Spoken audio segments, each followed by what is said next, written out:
ఆయన మీద పడుచుండి. 35వ వచనం నుండి. ఆయన ఇంకనూ మాట్లాడుచుండగా సమాజ మందిరపు అధికారి ఇంట నుండి కొందరు వచ్చి, నీ కుమార్తె చనిపోయినది, నీవిక బోధకుని ఎందుకు శ్రమ పెట్టుదు అనిరి. యేసు వారు చెప్పిన మాట లక్ష్య పెట్టక, భయపడకుము, నమ్మిక మాత్రం ఉంచుమని సమాజ మందిరపు అధికారితో చెప్పి, పేతురు, యాకోబు సహోదరుడగు యోహానను వారిని తప్ప మరి ఎవరినైనాను తన వెంబడి రానియక సమాజ మందిరపు అధికారి ఇంటికి వచ్చి, వారు గొల్లుగా నుండి చాలా ఏడ్చుచు ప్రలాపించుచు నుండుట చూచి లోపలికి పోయి, మీరేలా గొల్లు చేసి ఏడ్చుచున్నారు? ఈ చిన్నది నిద్రించుచున్నదే గాని చనిపోలేదని వారితో చెప్పెను. అందుకు వారు ఆయనను అపహసించిరి. అయితే ఆయన వారినందరినీ బయటికి పంపివేసి ఆ చిన్నదాని తల్లిదండ్రులను తనతో ఉన్నవారిని వెంటబెట్టుకొని ఆ చిన్నది పరుండి ఉన్న గదిలోనికి వెళ్ళి ఆ చిన్నదాని చేయి పట్టి, తల్లి తాకుమి అని ఆమెతో చెప్పెను. ఆ మాటకు చిన్నదానా లెమ్మని నీతో చెప్పుచున్నానని అర్థము. వెంటనే ఆ చిన్నది లేచి నడవసాగెను. ఆమె 12 సంవత్సరముల ప్రాయము గలది. వెంటనే వారు బహుగా విస్మయమొందిరి. జరిగినది ఎవనికి తెలియకూడదని ఆయన వారికి గట్టిగా ఆజ్ఞాపించి ఆమెకు ఆహారము పెట్టుడని చెప్పెను. దేవుడు తన పరిశుద్ధ వాక్యమును మన ఆత్మీయ మేళ నిమిత్తమై మన వినికిడిలో దీవించునుగాక. ఆమేన్. ప్రార్థన చేసుకుందామండి. Thank you Jesus, thank you Jesus, thank you Jesus, thank you Jesus, thank you Jesus, thank you Jesus, thank you Jesus, thank you Jesus. Hallelujah,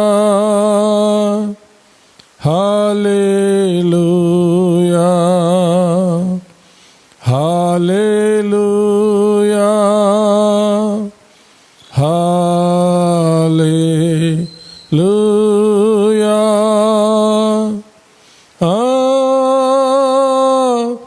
hallelujah,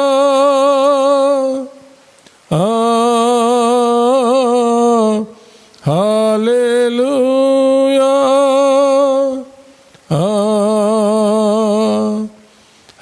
hallelujah,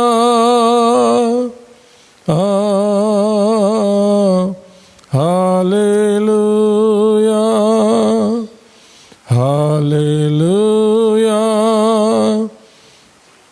hallelujah, hallelujah, హల్లెలూయా.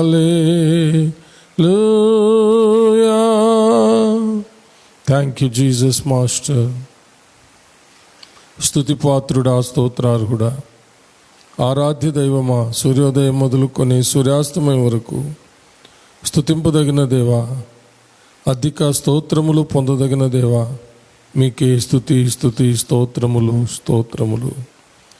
సమస్త స్తుతి ఘనత మహిమ ప్రభావములు యుగయుగములు దేవునికే చెల్లునుగాక. ఆమేన్. ప్రార్థించుకుందామండి. మహాపరిశుద్ధుడు అయిన మా ప్రియ పరలోకపు తండ్రి, దయగల మా దేవా యెహోవా, మీకు వందనములు స్తుతులు స్తోత్రములు చెల్లిస్తున్నాం. మీ దీనదాసుడునైన నన్ను మీ సిలువ చాటున మరుగు చేసుకుని నాతోనూ మా అందరితోనూ మాట్లాడమని క్రీస్తు పేర వేడుకొనుచున్నాము తండ్రి. ఆమేన్. హల్లెలూయా. క్రీస్తునందు ప్రియమైన సహోదరి సహోదరులారా, ప్రియమైన సంఘస్థులారా, ప్రియమైన స్నేహితులారా, మీకు అందరికీ వందనాలు. అందరూ బాగున్నారా? ఈ యొక్క భయంకరమైనటువంటి దినాల్లో దేవుని యొక్క మహాకృపను బట్టి మనం అందరం బాగున్నాము. బాగులేని వాళ్ళ కోసం, ఎన్నో ఇబ్బందులు పడుతున్న వారి కోసం, వ్యాధి బాధలతో ప్రాణాపాయాల్లో ఉన్న వారి కోసం ప్రార్థన చేస్తూ ఉన్నాం. ఇది మన యొక్క బాధ్యత, ధర్మము. ప్రార్థించుట మరువద్దని జ్ఞాపకం చేస్తున్నాను. యేసు ప్రభులు వారు చెప్పారు, తను సిలువ మోస్తున్న సమయంలో తనను వెంబడిస్తూ గుండెలు బాదుకుంటూ ఏడుస్తూ వస్తున్నటువంటి స్త్రీల వైపు తిరిగి, యెరూషలేము కుమార్తెలారా, నా కోసం ఏడవద్దు, మీకోసం, మీ పిల్లల కోసం ఏడవండి అని చెప్పారు. దేవుడు సెలవిచ్చిన వాక్కు కాబట్టి మనం ఎల్లప్పుడూ మన కోసం, మన పిల్లల కోసం ప్రభు సెలవిచ్చిన ప్రకారము ప్రార్థనలు, యాచనలు, విజ్ఞాపనలు మనం చేస్తూ ఉండాలి. మన కోసం, మన పిల్లల కోసమే కాకుండా దేవుడిచ్చినటువంటి ధర్మశాస్త్ర గ్రంథంలో ఉన్న ప్రధానమైనటువంటి 2 ధర్మశాస్త్రం అంత ఇమిడి ఉన్నటువంటి ఆజ్ఞల్లో 2 ఆజ్ఞలు. ఆ 2 ఆజ్ఞల్లో రెండవది నిన్ను వలె నీ పొరుగువాడిని ప్రేమించమని.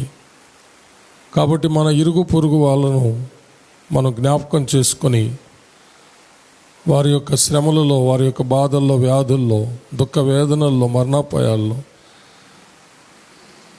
మనము వారి కోసం ప్రార్థించాల్సినటువంటి అవసరత ఎంతైనా ఉంది. అలాగే ప్రభు ఇచ్చినటువంటి కొత్త ఆజ్ఞ శిష్యులతో మాట్లాడుతూ, నేను మిమ్మల్ని ప్రేమించినలాగున మీరును ఒకరినొకరు ప్రేమించుకోవాలని యేసు ప్రభు ఇచ్చిన కొత్త ఆజ్ఞ ప్రకారము క్రైస్తవులమైన మనం కూడా ఒకరినొకరు ప్రేమించుకొని ఒకరికొరకు ఒకరం ప్రార్థనలు, యాచన, విజ్ఞాపన చేసుకోవాలి. అలాగే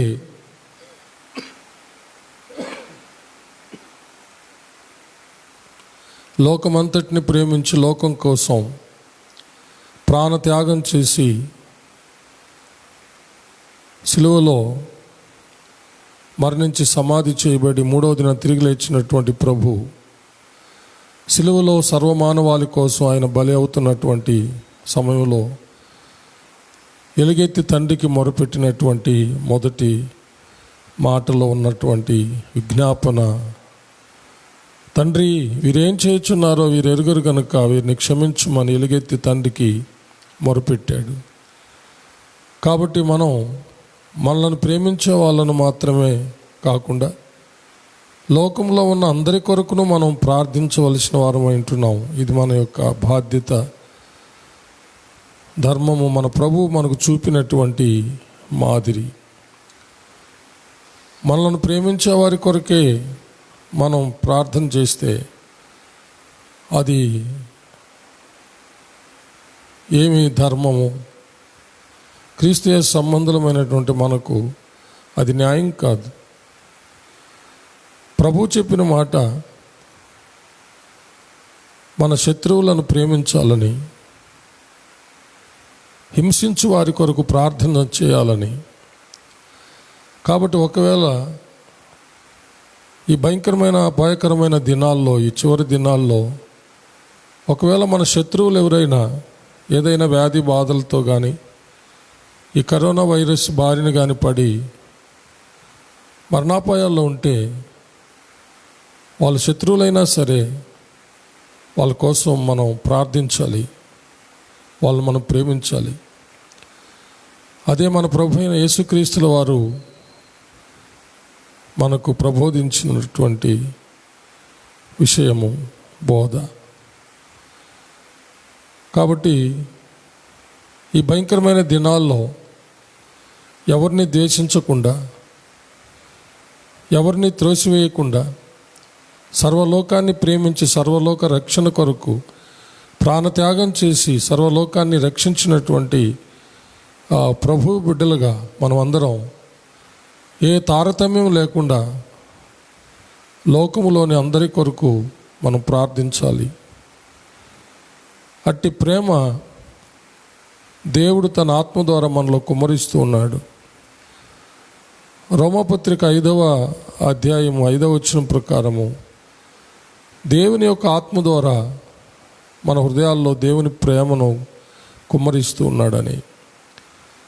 నిజంగా ఒక క్రైస్తవునిగా నీవు, నేను, మనం దేవుని ఆత్మను పొంది దేవుని ఆత్మ ద్వారా దేవుని ప్రేమతో నింపబడిన వారమైతే నిస్వార్థమైనటువంటి ఆ యొక్క దేవుని ప్రేమ కలిగిన వాళ్ళమై అందరి కోసం మనం ప్రార్థనలు, యాచనలు, విజ్ఞాపనలు చేయాలి. ఆపదల్లో ఉన్న వారికి సహాయం చేయాలి, ఆదుకోవాలి. ముఖ్యంగా ప్రార్థన చేస్తూ వారి అవసరతల్లో పాలుభాగస్తులమై ప్రతి అవసరతలో ఉన్నటువంటి వారికి చేయదగినటువంటి సహాయం కూడా మనం చేయాలి. అప్పుడే మనము క్రీస్తు యేసు సంబంధులం, క్రీస్తు యేసు సహోదరి సహోదరులము, క్రీస్తు యేసు యొక్క శిష్యులమని పిలువబడతాం. దేవుడు అట్టి కృప మనకు దయచేయనుగాక. ఇప్పుడు చదివినటువంటి వాక్య భాగంలో కొన్ని ప్రాముఖ్యమైన విషయాలు మనం నేర్చుకుందాం. విశ్వాసాన్ని కోల్పోతున్నటువంటి ఈ దినాల్లో లోకంలో జరుగుతున్నటువంటి ప్రమాదకరమైనటువంటి పరిస్థితులను చూచినప్పుడు, అతి భయంకరమైనటువంటి వార్తలు వింటూ ఉన్నప్పుడు, జరిగిపోయిన భయంకరమైన విషయాలు, జరుగుతూ ఉన్న భయంకరమైన అతి భయంకరమైన విషయాలు, జరగబోతున్న కాలంలో జరగబోయేటటువంటి విషయాలు వింటూ ఉన్నప్పుడు విశ్వాసాన్ని కోల్పోయేటటువంటి ప్రమాదం ఉంది. అలాగే విశ్వాసాన్ని కోల్పోయి భయంతో వణికిపోతూ కలవరపడుతూ దేనికైతే భయపడిపోతున్నామో కలవరపడిపోతున్నామో వాటి బారిన పడే ప్రమాదం ఉంది. ఎందుకంటే సామెతల గ్రంథం 29వ అధ్యాయము 25వ వచనం ప్రకారం భయపడుట వలన మనుషులకు ఉరివచ్చును అని రాయబడింది. యెహోవా యందు నమ్మిక ఉంచువారు సురక్షితముగా ఉందురు అని రాయబడింది. కాబట్టి మన చుట్టూ అలుముకొని ఉన్నటువంటి పరిస్థితులు మనం చూచినప్పుడు, వాటి గురించి వింటూ ఉన్నప్పుడు ఎంతో భయము, కలవరము, చింత, వేదన, దిగులు వచ్చేటటువంటి ప్రమాదం ఉంది. ఈ ప్రమాదాలు అనేక మంది చిక్కుకొని ఉన్నారు. దేనికైతే భయపడ్డారో అది వారికి ఉరి తగులుకున్నట్టుగా తగులుకొని ప్రాణాపాయాల్లో ఉన్నారు. ఈ భయంకరమైన పరిస్థితులను మనము చూస్తూ వింటూ ఉంటే జరిగేది అదే. అయితే బైబిల్ చెప్తున్నటువంటి సత్యం ఏమిటంటే,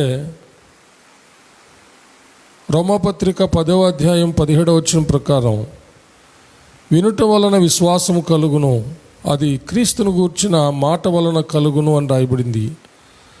కాబట్టి విశ్వాసాన్ని కోల్పోతున్నటువంటి దినాల్లో మనం విశ్వాసం కోల్పోకుండా విశ్వాసంలో నిలకడగా ఉండి దేవుని యందు బహు క్షేమంగా మనం ఉండాలి అని అంటే మనము క్రీస్తును గూర్చిన మాటలు వింటూ ఉండాలి. ఆయన చేసినటువంటి అద్భుతాలు, చేస్తూ ఉన్న అద్భుతాలు, చేయబోతున్న అద్భుతాలు, ఆయన యొక్క ప్రబోధాలు, ఇవన్నీ కూడా మనం వింటూ మనము ఉన్నప్పుడు మన విశ్వాసము నిలకడగా ఉంటుంది. ఇది అపోస్తలుడైన పౌలు గారు తన అనుభవపూర్వకంగా వ్రాసినటువంటి ఆ యొక్క సత్యం. కాబట్టి ఎక్కువగా క్రీస్తుని గూర్చి వింటూ నీ విశ్వాసములు అంతకంతకు వర్ధిల్లాలని నేను జ్ఞాపకం చేస్తున్నాను. అంత మాత్రం కాకుండా ఇంకా ఎక్కువగా ప్రార్థనలు, యాచనలు, విజ్ఞాపనలు చేస్తూ సమయం దొరికినప్పుడల్లా దేవుని సన్నిధిలో ప్రార్థనలు, యాచనలు, విజ్ఞాపనలు చేస్తూ గడపాలని కూడా మనవి చేస్తున్నాను. అంత మాత్రం కాకుండా దేవుని యొక్క వాక్యం అనగా క్రీస్తు వాక్యాన్ని సమృద్ధిగా మనలో నివసింపనివ్వాలని దేవుని యొక్క వాక్యం ప్రకారము నేను జ్ఞాపకం చేస్తూ ఉంటున్నాను. దయచేసి ఈ విషయాలు ఈ కడవరి దినాల్లో ఎంతైనా అవసరమై ఉన్నది, జాగ్రత్త పడవలసిన అవసరత ఉంది. పిల్లరా, భయపడకూడదు, కానీ దేవునికి భయపడి దేవుని యందు భయభక్తులు కలిగి దేవుడు సెలవిచ్చిన ప్రకారం మన జీవితాలను మనము జాగ్రత్త చేసుకోవాలి. మనకు సహాయపడడానికి దేవుడు తన ఆత్మను మనకు అనుగ్రహించాడు. ఆ యొక్క ఆత్మే పరిశుద్ధాత్మ దేవుడు మనలోనే నివసిస్తూ మనల్ని నడిపిస్తూ ఉన్నాడు. కాబట్టి పరిశుద్ధాత్మ దేవుడు మనం నడిపిస్తున్న ప్రకారం మనం నడిచినట్లయితే మనకు క్షేమం ఉంటుందని నా తాత్పర్యం. మనలో నివసిస్తూ మనలో నడిపిస్తున్న పరిశుద్ధాత్మను అనుసరించకుండా ఇక మనుషుల ప్రకారమో, లేక నీ మనసు నా మనసు ప్రకారమో, స్వచిత్తం ప్రకారమో, లేక ఇతరుల యొక్క చిత్తానుసారంగానో, సాతాను యొక్క చిత్తానుసారంగా మనం నడిస్తే మాత్రం ప్రమాదాల్లో పడక తప్పదు, ప్రాణాలు పోగొట్టుకోవడం కూడా తప్పదు ప్రియులరా. కాబట్టి మనలోనే ఉంటూ మనల్ని నడిపిస్తున్న పరిశుద్ధాత్మను అనుసరించి మనము నడిచినట్లయితే పరిశుద్ధాత్మ దేవుడు మన ప్రభు అయిన క్రీస్తు యేసు అడుగుజాడల్లో మనల్ని నడిపిస్తాడు, గమ్యానికి చేరుస్తాడు. మన లైఫ్ స్పాన్ వ్యర్థం కాదు, అర్ధాంతరంగా మన ఆయుష్ కాలము పోదు ప్రియులరా. మన లైఫ్ స్పాన్ అంతా కూడా పూర్తి చేసుకునేటట్టుగా పరిశుద్ధాత్మ దేవుడు మనల్ని నడిపిస్తాడు. కాబట్టి మనలోనే నివసిస్తూ మనల్ని నడిపిస్తున్న పరిశుద్ధాత్మ యొక్క స్వరాన్ని, ఆయన మెల్లని చల్లని స్వరాన్ని మనలో నుంచి ఆయన ప్రేరేపిస్తున్నటువంటి విధంగా మనము క్రీస్తు యొక్క అడుగుజాడల్లో కుడి ఎడమలకు తొలగకుండా నడవలసిన అవసరత ఈ కడవరి దినాల్లో, ఈ భయంకరమైన దినాల్లో ఎంతైనా ఉంది. అది ఎంతైనా అవసరమని నేను జ్ఞాపకము చేస్తూ ఉంటున్నాను. అనేక మంది కలవరపడి నానా విధాల సందేశాలు కూడా క్రైస్తవ బోధకులు చేస్తూ ఉన్నారు. ప్రవక్తలనే పేరట కూడా సత్యానికి విరుద్ధమైనవి పరిశుద్ధ బైబిల్ గ్రంథములో మనకు సంక్షిప్తంగా సమస్తాన్ని సమకూర్చి సంకలనం చేసి 66 పుస్తకాల గ్రంథమైనటువంటి పరిశుద్ధ బైబిల్ గ్రంథము మనకు దేవుడు అనుగ్రహించినటువంటి వరం. అందులో భూత వర్తమాన భవిష్యత్ కాలాల్లో జరగవలసినవన్నీ కూడా స్పష్టంగా చెప్పబడ్డాయి, వ్రాయబడ్డాయి. పరిశుద్ధాత్మ ప్రేరేపణతో చక్కగా వ్రాయబడ్డాయి. కాబట్టి పరిశుద్ధ బైబిల్ గ్రంథంలో ఉన్నటువంటి విషయాలను చదివి ధ్యానిస్తూ అందులో ఉన్నటువంటివి మనం అనుసరించినప్పుడు మాత్రమే మనము కాపాడబడతాము. లేకపోతే భ్రమపరిచేటటువంటి ఆత్మల బోధ, మోసకరమైన ఆత్మల బోధలో పడిపోయి చాలా ప్రమాదాల్లో, భయాందోళనలో పడిపోయే ప్రమాదం ఉందని నేను జ్ఞాపకం చేస్తున్నాను. దయచేసి మనకు తెలియవలసినవి ఏమిటో సమస్తం కూడా దేవుడు తన ఆత్మ ద్వారా రాయించే వరకు మన చేతికి ఒక పరిశుద్ధమైన బైబిల్ గ్రంథాన్ని అనుగ్రహించాడు. కాబట్టి ఎల్లప్పుడూ వాక్యం చదువుతూ, వాక్యంలో ఉన్న విషయాలు ధ్యానిస్తూ, ప్రార్థనలు, విజ్ఞాపనలు చేస్తూ, పరిశుద్ధాత్మ ఆలోచనలు తీసుకొని చక్కగా నడుస్తూ ధైర్యంగా ముందుకు సాగిపోవాలని మనవి చేస్తున్నాను. పరిశుద్ధాత్మ దేవుడు పరిశుద్ధ బైబిల్ గ్రంథంలో ఉన్నటువంటి వాక్య లేఖనాలను బలపరచడం మనం గమనిస్తూ ఉంటాం. నిజంగా గమనించే వాళ్ళు అది ఇప్పటికే గమనించి ఉంటారు. పరిశుద్ధ బైబిల్ గ్రంథానికి వెలుపల సంగతులను ఆయన బలపరచడు. మన చేతికి రాసి ఇవ్వవలసినవి ఇవ్వబడ్డాయి. అవి కూడా పరిశుద్ధాత్మ ప్రేరేపణతో రాయబడ్డాయి. కాబట్టి పరిశుద్ధాత్మ ప్రేరేపణతో రాయబడినటువంటి పరిశుద్ధ బైబిల్ గ్రంథంలోని విషయాలను మాత్రమే ఆయన బలపరుస్తాడని నేను నా అనుభవపూర్వకంగా నేను నేర్చుకున్నటువంటి సత్యాన్ని మీకు మనవి చేస్తున్నాను, తెలియజేస్తున్నాను పిల్లరా. కాబట్టి పరిశుద్ధ బైబిల్ గ్రంథముతో ఎక్కడా కూడా కలవనటువంటి వాక్కులు కానీ, ఏ సందర్భంతో కూడా ఏకీవించనేటువంటి ప్రవచనాలు కానీ, పరిశుద్ధ బైబిల్ గ్రంథంలో ఎక్కడ కూడా ఏకీవించినటువంటి ఏ విషయమైనా సరే వాళ్ళు ఎంత గొప్ప పాస్టర్లు చెప్పినా అవి తీసుకోవడం అంత క్షేమం కాదని నా తాత్పర్యం. ఒక కళ అయినా, ఒక దర్శనమైనా పరిశుద్ధ బైబిల్ గ్రంథంలో ఉన్నటువంటి ఏదో ఒక సందర్భానికి, ఏదో ఒక ప్రవచనానికి, ఏదో ఒక దర్శనానికి, కళకు, ప్రవచన వాక్కులకు ఈ 66 గ్రంథాల్లో దేనికో ఒక వాక్య లేఖనానికి అది సరిగా సూట్ అవుతుంది. ఎక్కడో ఒక దగ్గర అది వ్రాయబడి ఉంటుంది. అలాంటివి మాత్రమే మనం తీసుకోవాలి. అంతకు మించినటువంటివి పరిశుద్ధ బైబిల్ గ్రంథంతో పొంతన లేనటువంటివి తీసుకోకూడదని నా ప్రత్యేకమైన మనవి ప్రియులరా. మనం చదివినటువంటి వాక్య భాగంలో యాయీరు అనేటటువంటి ఒక సమాజ మందిరపు అధికారి యేసు ప్రభుల వారి దగ్గరికి వస్తాడు, సాగిలపడతాడు. ఆయన చిన్న కుమార్తె జబ్బుపడి మంచాన పడి ఉంది, మరణానికి సమీపించి.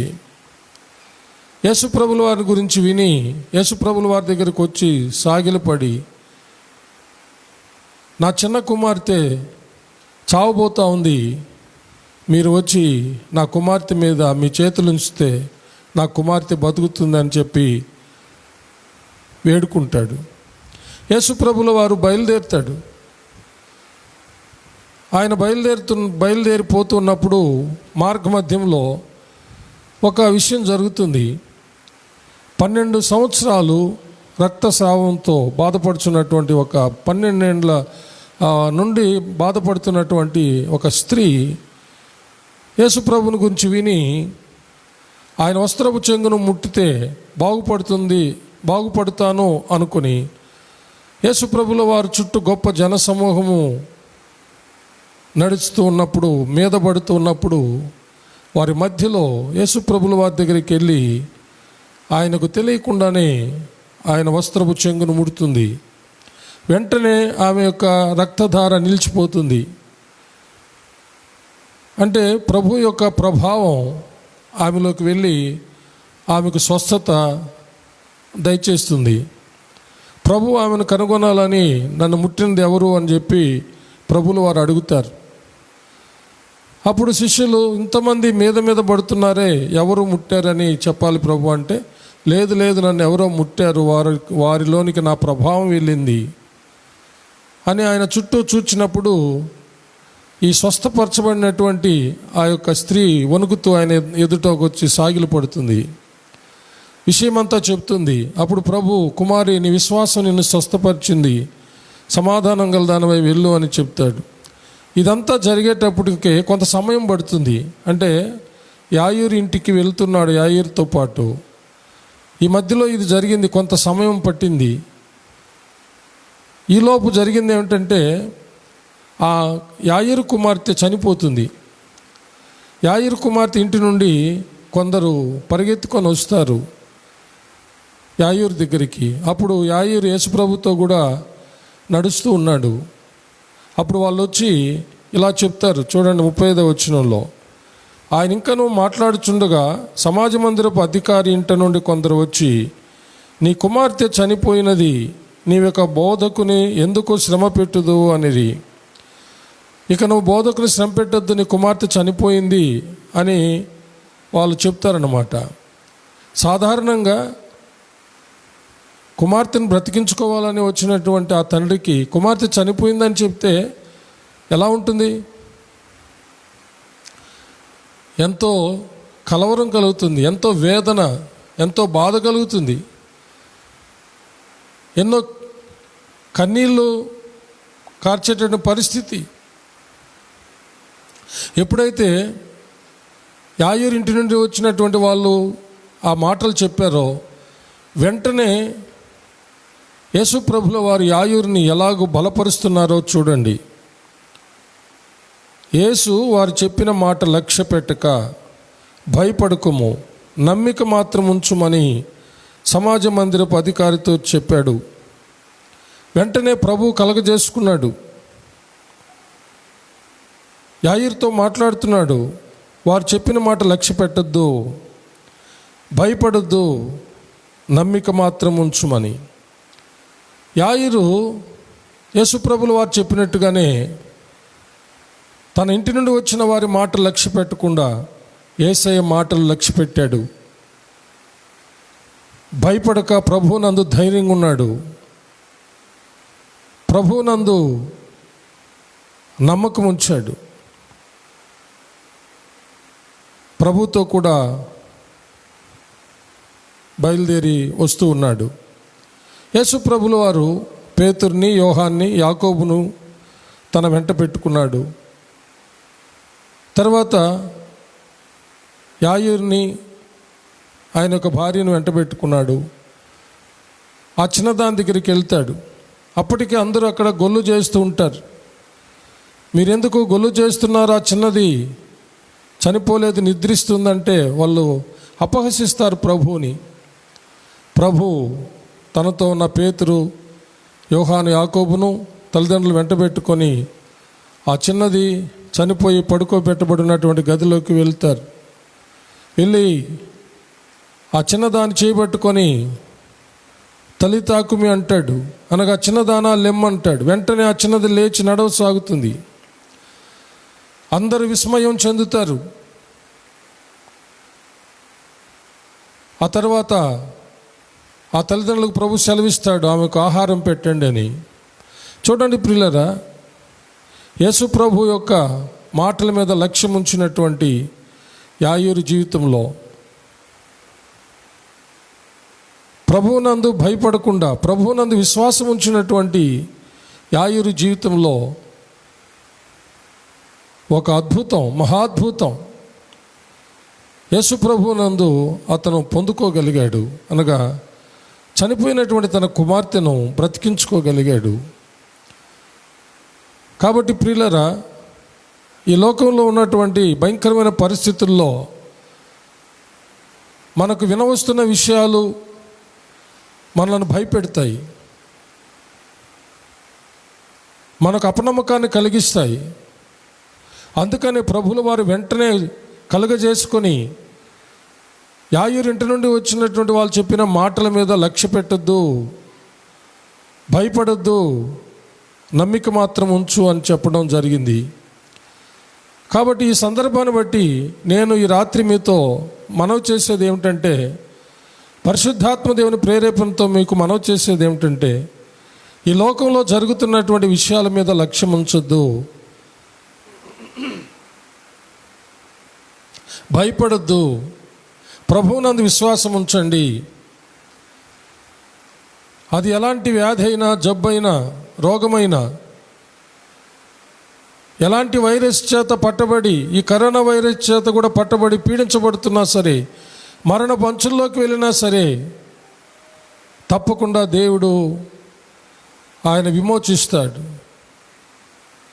నీవు ప్రభు మాట మీద లక్ష్యం ఉంచి భయపడకుండా ఆయన ఎందు విశ్వాసం ఉంచినట్లయితే తప్పకుండా దేవుడు విడిపిస్తాడు. ఒకవేళ మరణించినా సరే ప్రభు బతికించి ఇవ్వగలడు. ఎన్నో మనం చూస్తాం బైబిల్లో, ప్రభు చనిపోయిన వారిని బ్రతికించడం, ఆయనకు సమస్తం సాధ్యం. అయితే సమస్య ఎక్కడంటే ప్రియులరా,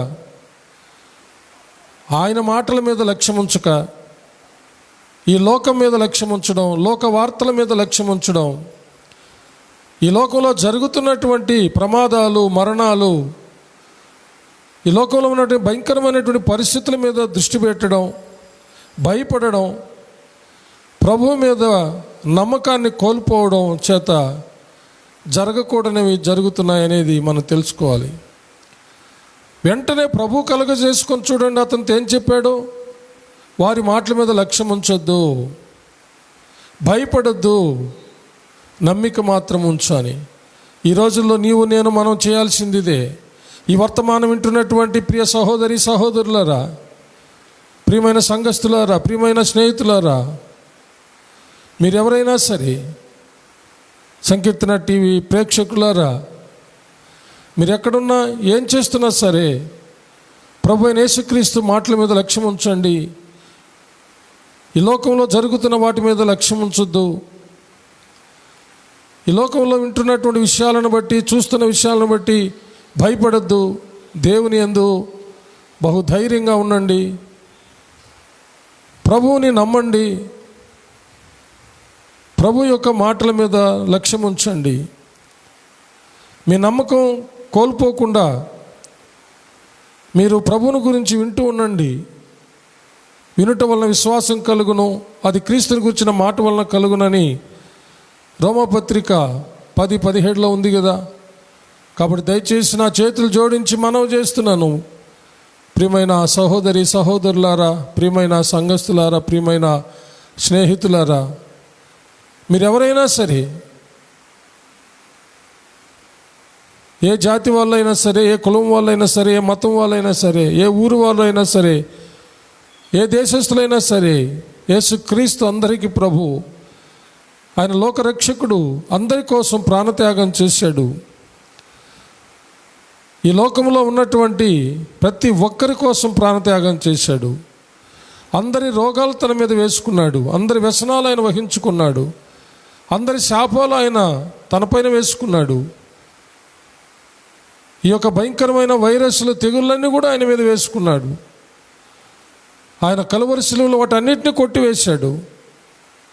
ఆయన పొందిన దెబ్బల ద్వారా మనకు స్వస్థత కలిగింది. ఆయన పొందిన గాయాల ద్వారా మనకు స్వస్థత కలిగింది.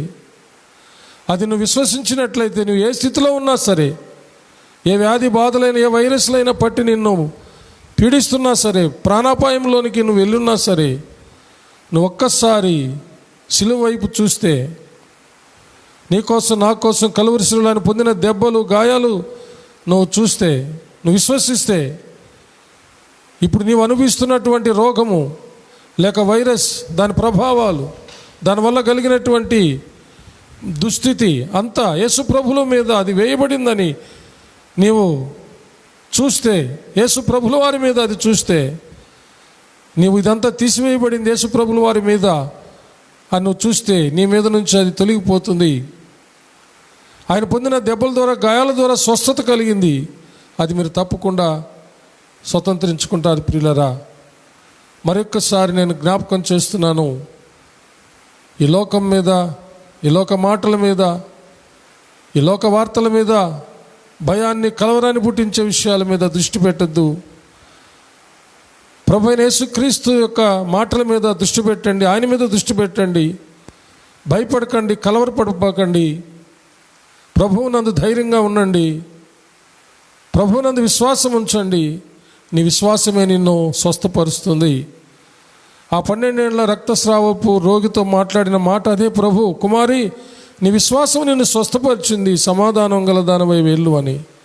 ఆమె 12 సంవత్సరాలు ఎన్నో తిప్పలు పడింది, ధనాన్నంతా వేయపరుచుకుంది, వైద్యుల దగ్గరికి తిరిగి తిరిగి తిరిగి తిప్పలు పడింది, జబ్బు పోకపోగా ఎక్కువైపోయింది. అలాంటి స్త్రీ విశ్వాసంతో ప్రభు వస్త్రపు చెంగు మాత్రం ముట్టినప్పుడు ఆమె జీవితంలో అద్భుతమైనటువంటి స్వస్థత జరిగింది.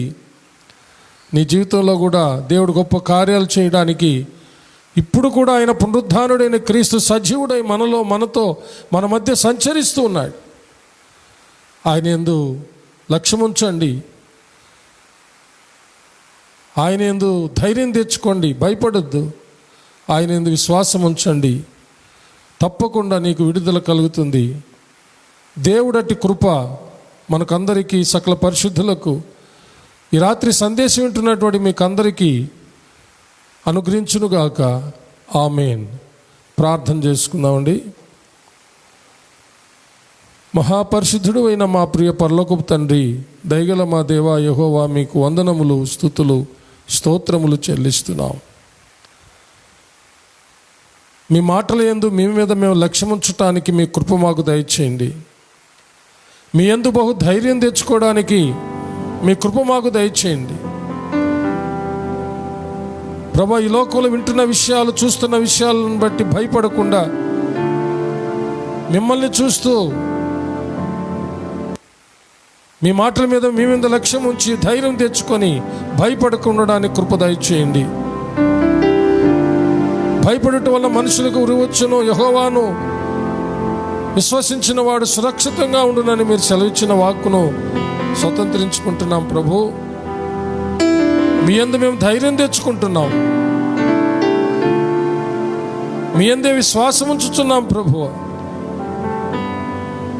మేము అల్ప విశ్వాసులం కాకుండా విశ్వాసములో దిగజారిపోకుండా విశ్వాసంలో నిలకడగా ఉండడానికి మీ కృప మాకు దయచేయండి. ఎలాంటి పరిస్థితులు వచ్చినా సరే ప్రభా, మీ మీద దృష్టి పెట్టి మీ యందు బహుధైర్యం తెచ్చుకొని భయపడక మీ యందే విశ్వాసం ఉంచి మీ అనుగ్రహం పొందుకొని విడుదల పొందుకోవడానికి, అవసరమైన స్వస్థత పొందుకోవడానికి, మీ యందు అద్భుత ఆశ్చర్య కార్యములు మేము పొందుకోవడానికి మీ కృప దయచేయమని ప్రార్థిస్తున్నాం. దయగల మా దేవా యెహోవా, కనికరించండి. ఎంతమంది నానా విధాల రోగాలతో బాధపడుచున్నారో, జబ్బులతో వ్యాధులతో బాధపడుచున్నారో, నానా విధాల తెగులతో బాధపడుచున్నారు, మరణకరమైన వ్యాధులతో బాధపడుచున్నారు తండ్రి. ఇప్పుడు లోకమంతా వ్యాపించి ఉన్నటువంటి కరోనా వైరస్ బారిన పడి భయంకరమైనటువంటి పరిస్థితులను ఎదుర్కొంటున్నారో, మరణాపాయాల్లో ఉన్నారో ఒక్కసారి జ్ఞాపకం చేసుకుని సంపూర్ణమైన స్వస్థత, విడుదల ప్రసాదించమని మీ ప్రియకుమారుడు, మా ప్రియరక్షకుడైన యేసుక్రీస్తుల వారి అతి శ్రేష్టమైన పరిశుద్ధ నామములో, దయగలిగిన నామములో అతి వినయంగా బతిమాలి ప్రార్థించి వేడుకొంచున్నాము పరమ తండ్రి, ఆమేన్. నా ప్రాణమా యెహోవాను సన్నుతించుము, నా అంతరంగముననున్న సమస్తమా ఆయన పరిశుద్ధ నామమును సన్నుతించుము. నా ప్రాణమా యెహోవాను సన్నుతించుము, ఆయన చేసిన ఉపకారములలో దేనిని మరువకుము. ఆమేన్. మన పరమ తండ్రి అయిన దేవుని ప్రేమ, కుమారుడైన యేసుక్రీస్తు ప్రభుల వారి యొక్క కృప, పరిశుద్ధాత్మ దేవుని అన్యోన్య సహవాసము, సన్నిధి, కాపుదల, భద్రత, నడిపింపు ఇప్పుడు ఎల్లప్పుడూ సదాకాలము మీకందరికీ, మీ బిడ్డలకు, మీ బిడ్డల బిడ్డలకు, మీరు కలిగి ఉన్న సమస్తానికి తోడై దీవించి ఆశీర్వదించి కాచి కాపాడునుగాక. Amen, amen, amen. May God bless you all. Hallelujah.